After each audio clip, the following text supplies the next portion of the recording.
that talk about the importance of night prayer. You can also Google it. You look on YouTube, there's tons of people that talk about the importance of midnight prayer, or midnight, between midnight and 5 a.m. prayer. Now, when you're using these verses, it is good to do it at this time because of the energy of during nighttime prayer. And if you watch those videos, it will go over what that means and why you would do it at nighttime, okay? Another important verse or Bible verse to implement when you are praying is Psalms 118. Psalms 118 verse 21. The whole Psalms is good to read, but as I said before, I use verses and individually also and implement them in between my prayers. So Psalms 118 verse 21 is, I will praise thee, for thou hast heard me and become my salvation. Now, the reason why I say that in between my prayers, whether it's using the cord cutting verses or what I'm asking for, which in this case for me, I was asking for whatever stronghold the person had over me to be dismantled, then I would say my Psalms in between, because I'm praying for God to hear me, and I'm using his word because I want him to understand I am asking him to use, his protection over me, and asking through his word for that protection.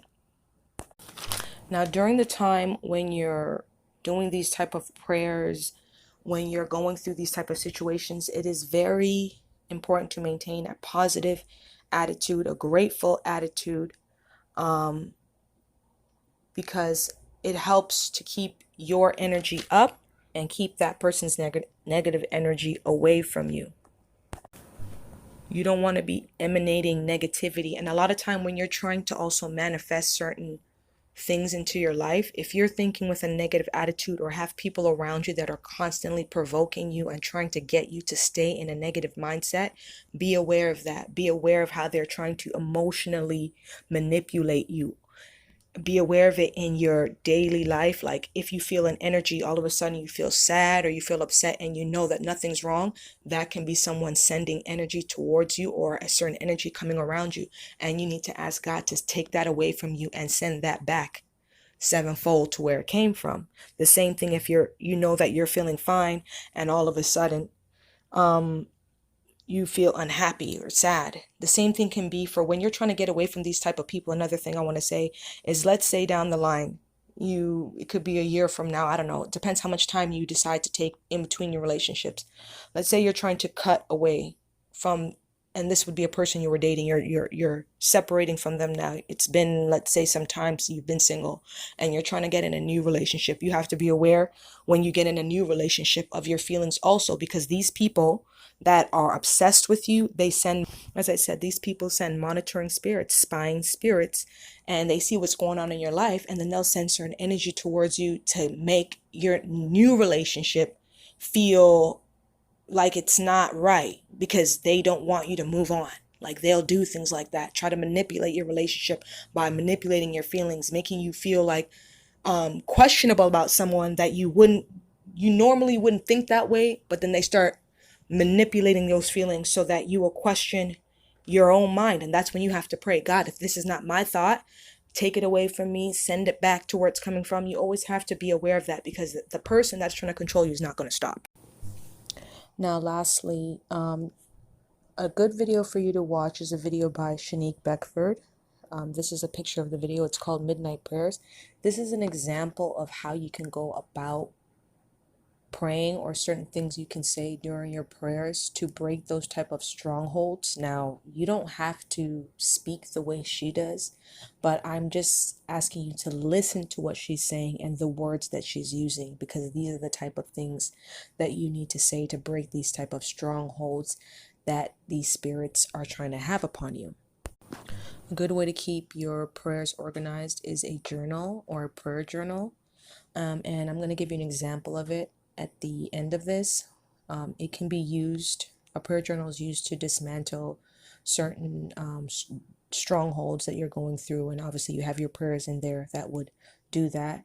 It would be good to use during night prayer, because for this type of thing, it's best to do it at night. And if you, again, watch the videos that talk about why you would pray at night, it will reiterate why you would do that. This is something that you want to do because you're breaking unclean negative spirits. right? And you want them to be released. So this is also a part of it. When you're using the journal, it's going to organize your prayers so that it's easier for you to remember and recite during prayer time. The journal is useful for doing warfare prayer, and you're going to write down the Bible verses. I'm going to share the cord cutting verses that I've used. I'm going to also share a picture of an example of like how you would journal it.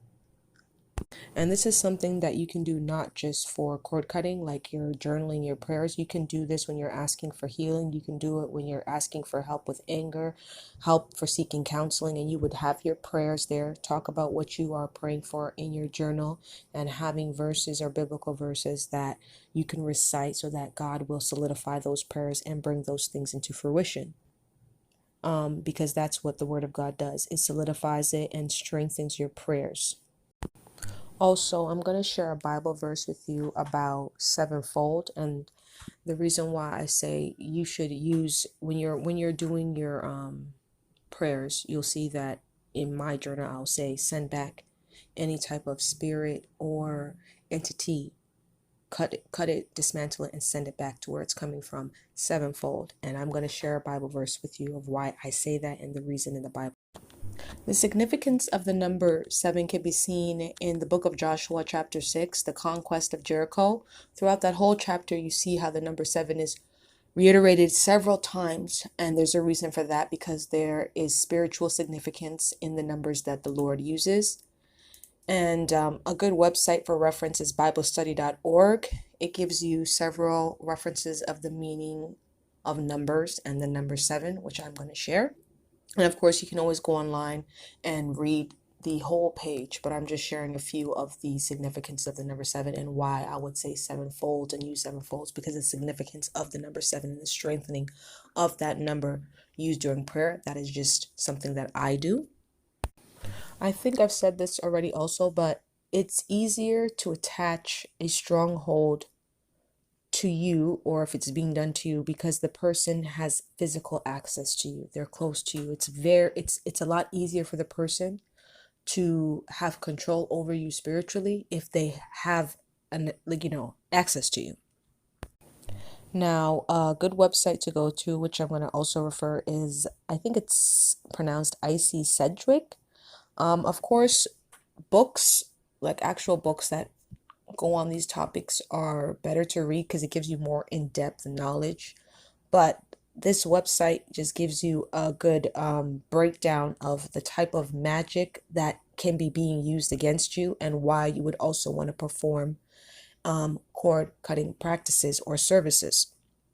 So I'm going to do a few references of types of cord cutting, types of cord cutting you would use towards certain magical things that people might be doing towards you. So cord cutting for mirror magic, which is known as scry or scrying, is when a black mirror like a crystal is used like a crystal ball. Some people believe that witches use mirrors as energy portals, and it is a spiritual practice for some people to face mirrors to doors because they believe it keeps entities out.